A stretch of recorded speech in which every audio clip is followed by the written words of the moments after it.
किसी शायर की गजल ड्रीम गर्ल। આ શું કાકા? મને કહે છે કદાચ. ના ભાઈ ના, ડ્રીમ ગર્લ. તો કોણ છે પણ આ ડ્રીમ ગર્લ? મને રાત્રે સપનામાં હિરોઈન આવે છે. કઈ હિરોઈન? બધી બધી બધી આવે, ડ્રીમ ગર્લ. એટલે આ ઉંમરે?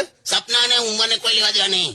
કેવી મસ્ત રૂપાળી લાગે બધી, આમ મસ્ત આમ દરવાજામાં વ્હાઈટ કલરનું નાઇટી પહેરીને ઉભી હોય, હે હવા આવતી હોય તો આમ વાળ ઉડતા હોય, પરફ્યુમ છાંટ્યું હોય, આમ ડીમ લાઇટો હોય, લાઇટ મ્યુઝિક ચાલતું હોય, પછી આમ બંને હાથથી આમ ઈશારા કરીને આપણને આમ બોલાવે, આમ ડ્રીમ ગર્લ. અને પછી આને જોવાની, શું છે? અને પગમાં નસ ચડી જાય છે, પડી હોય પોતરાની જેમ. બહુ સારું. પેલી હિરોઈન ને જોઈએ ને, હા ડ્રીમ ગર્લ. હા ભાઈ હા. તો તમે હિરોઈન ની સ્માઇલ જુઓ ને, આમ લિપસ્ટિક લગાડી હોય અને આમ આપણી સામે આમ હસે ને, આમ હાય હાય, આમ બધો થાક ઉતરી જાય, સ્વર્ગ જેવું લાગે. હું પણ સ્માઇલ કરું છું આમ. હે હા હા હા. તારી 28 દાંતની સ્માઇલ છે, તને જોઈએ ને નોકરી છૂટી જાય માણસની. સારું, હવે પ્લે કર.